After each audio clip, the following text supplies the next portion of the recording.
The Raptors on Friday announced they're facilitating limited access to their practice facilities for player workouts. That is Toronto GM Bobby Webster. Bobby, appreciate the time. So NBA guidelines are allowing 4 players at a time in the building, but you guys have decided as an organization, just 1 player and a coach in the gym with no overlap. What went into that decision, man?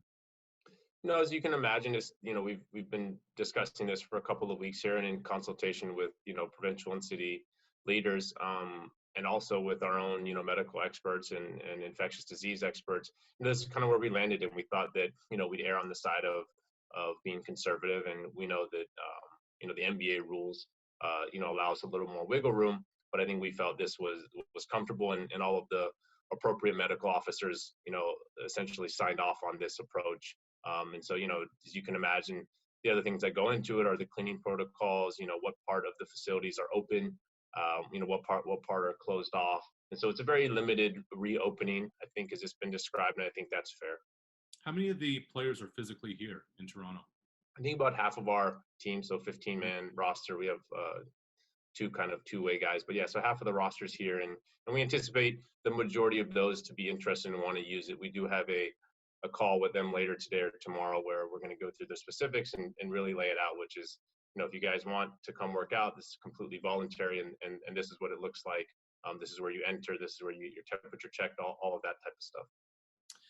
Bobby, it was CJ McCollum of the Trailblazers who expressed some concerns in an interview with Yahoo Sports. And his point was, I'm worried about the risks of opening facilities maybe too soon. He said, I get the measures, but is it really worth it? It's either safe or it's not. What would your message be to players who may feel that way? As we said, it's completely voluntary, and we want them to feel confident that we went through the thoughtful and thorough exercise of talking with everyone that we needed to, and even having people look at the layout of our facility and saying, hey, does this work? And believe me, there's been back and forth and said, hey, maybe we should make it more limited, or we should close off the weight room. And so as it stands now, it's really just the court, and so players come on to the court. There is 1 coach that's allowed on the court, but they'll practice physical distancing. And so, based on our consultation with the medical experts, they're comfortable with this approach as well. This has been a challenge for so many people, not just athletes, not just basketball players, but everybody. In your conversations, especially with some of the younger players, Bobby, some of the older guys may have families and homes and space. Some are holed up in small apartments and condos around the city. What have your conversations been like with some of the guys who are trying to manage this, 7-8 weeks into this pandemic?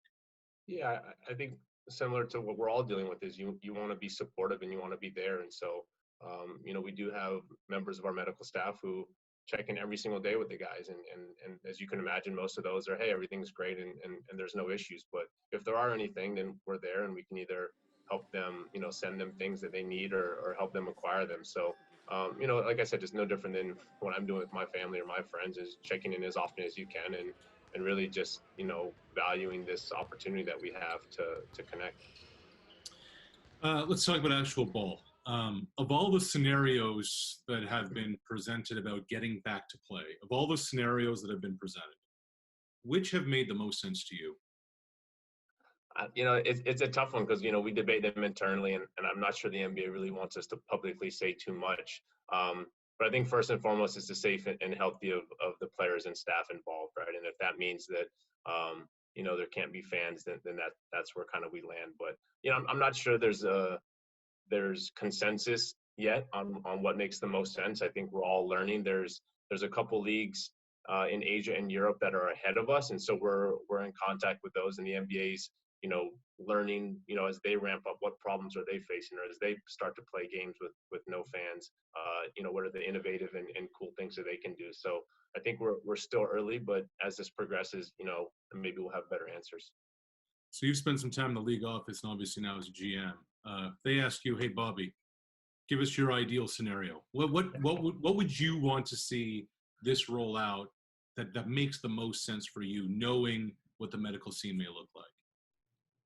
I'm not sure there's an ideal situation. I think is we're all, stuck inside. I think being able to put something on TV makes sense, right? And so what does that look like? I think most, I don't know, I saw a survey the other day that most fans responded and said, even if they can't go to games, they'd rather have games on TV. And so I think, that's probably the general sentiment, as long as, all the proper precautions are in place, and the players feel incredibly safe and healthy, and that they don't feel like they're taking any additional risk. I was talking to some football GMs in the last couple of weeks, and so many of them have said, we have done more scouting, amateur scouting and pro scouting, in the last 2 months than we probably ever have in our careers, just because we've had nothing but time. And they're creatures of habit. They're used to watching tape. They're used to watching film.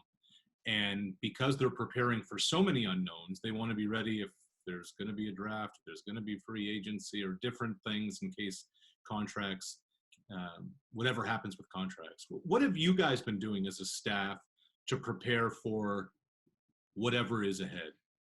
Yeah, so if like most companies, we're having company-wide calls where we're talking about more of the personal and at-home issues. So how are you dealing with being at home and coping with maybe some of the stress about the unknown?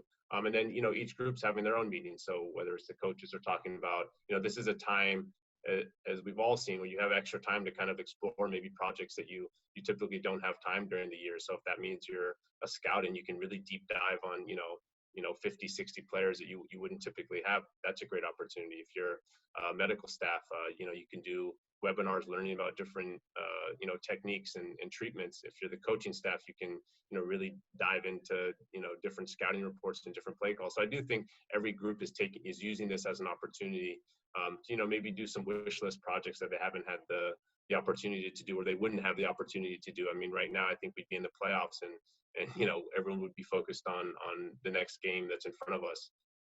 So really personal growth, personal development, that sort of thing.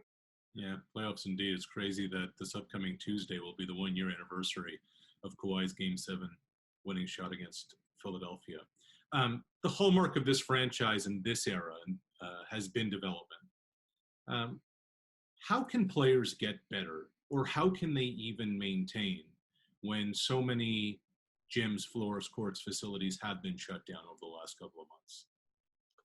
It's a tough one, and I think it's unique to each player's situation. And so you can imagine if you're in a high-rise condo in downtown Toronto, you're more limited than if you have a house out in the suburbs with a court in the back and a home gym. And so that speaks to the daily interaction and checking in on guys. And so if there are things, I think most people saw early, Serge had set up a home gym. And so guys are, being creative and able to do things like that. And I think we've all seen, whether it's, virtual yoga sessions or different things you can do online, people are being creative and innovative in the way that they're staying in shape.